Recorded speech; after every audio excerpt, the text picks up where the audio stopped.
Hello, my name is Marco Castillo, and I'm an MBA student and fellow with the Center for Digital Strategies at the Tuck School of Business at Dartmouth College. I'm here with Lou Aversano, the Worldwide Managing Director of IBM Brand Services at Ogilvy Worldwide. He's visiting Tuck as part of the Brit Technology Impact Series. Welcome to Tuck, Lou, and thank you for being here. Thank you. We're looking forward to a great day together. My first question is a question that probably everyone asks you. Sure. How do you measure success in social? We're still looking through what measures can establish what good social is versus bad social, how we learn our way through it.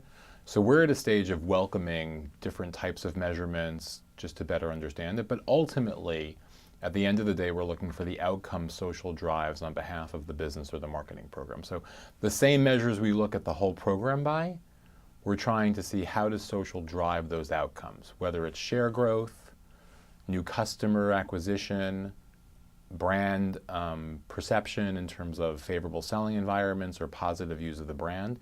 So social isn't giving us new things to look at for business metrics. It's a matter of what metrics within social will help us understand whether or not the same metrics we evaluate the success of the total marketing program will work or not work. And I think we're still figuring our way through that. So what is the equivalent of a GRP for social? How do you understand how much social you should have? What type of social is good social versus bad social? And there's many emerging themes, but there are still no right or wrong answers in the stage we're at. What about listening? Because many people say that you need to listen to your customers. However, very few people say, how do you actually do that? Are there any best practices on how to listen?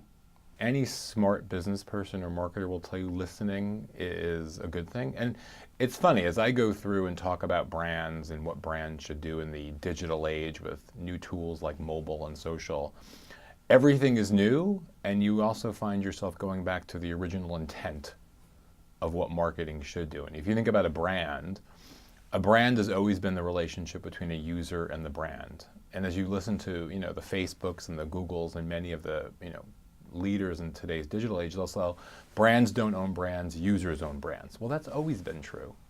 A brand is the manifestation of the product in the user's minds. And I think the same thing is true for things like listening. You should listen to your customers. You should always have a vehicle to understand them. It's just before digital, those were much harder to do because someone would have to write a letter, put a stamp on it, and put it in the mailbox. Now they can just type it into a website. So it forces a marketer and a company to be on top of listening far more than they ever have before.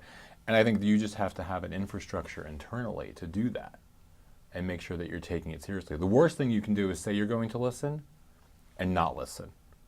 If you're going to listen, you have to listen. You should have a response vehicle in there. And many different brands have different ways of doing that. And listening comes in many different shapes and sizes. One is just basic service of listening to your customers in terms of experience and response in terms of how good or bad it was.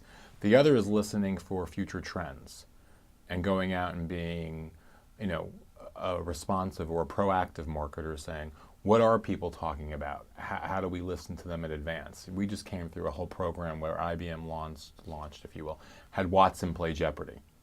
And that was all about, man versus machine to some. By listening and understanding our users better, we found it was all about natural language processing. And we got the right type of words to use from listening to people to influence our search engine optimization. And you just sort of go out there and listen on the web by having different tools that help you pull all the language in and analyze them. Could you tell us how are enterprises employing social technology to improve operations?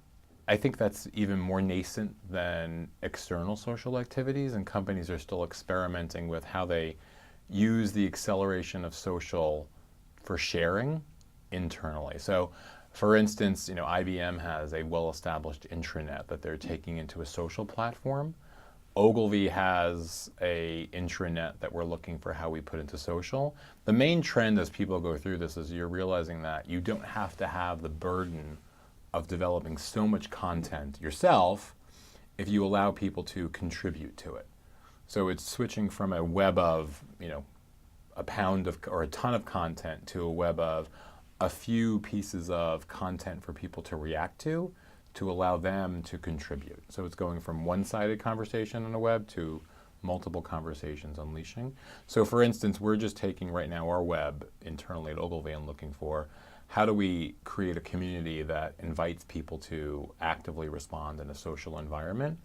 The main issue that we're dealing with, though, is how we keep those things secure and proprietary, because it's intellectual property, and we have a responsibility to our clients to make sure that any piece of information that we have on their behalf is protected and not susceptible to any outside hacking or threats. So that's the main thing that you go through as you start getting into internal conversations.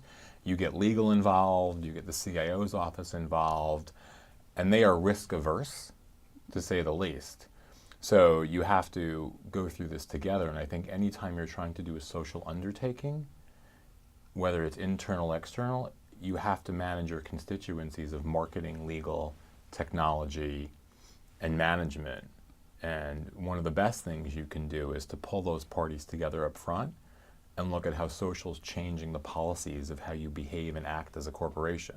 What are the trends that you see coming? Do you see anything radical, anything new? I'm not sure if I see anything radical. The biggest trend I see as it relates to digital, in particular social, is I think you're going to have marketers think about service rather than product, or actually not service rather than, service in addition to product. Because I think what happens when you want people to have a good experience, and everyone wants everyone to have a good experience, you can't just rely on the experience with the product. It's how you respond to their questions. So as social becomes paramount and important for marketers, I think it's going to cause marketers to increase their services rather than just enhance their products. And that's what will separate, if you will, the men from the boys, to use a bad cliche. But I think that's going to become of paramount importance for many marketers, because those who have, if you look at leading social brands today, they are brands that understand customer service in a modern world, and how they have good information exchanges between themselves and their customers, how they create environments for people to say what they feel and think, how they take people's ideas back. And those are all attributes of service as opposed to attributes of the product. So I think that's one trend. If we want social to have a seat at the table, we have to both allow social to develop, because it's still in its early days, and we can't force it to answer to the same metrics everything else has. But at the same time, we also have to make sure that we're responsibly investing the portfolio of funds on behalf of the business in a way to get the maximum return.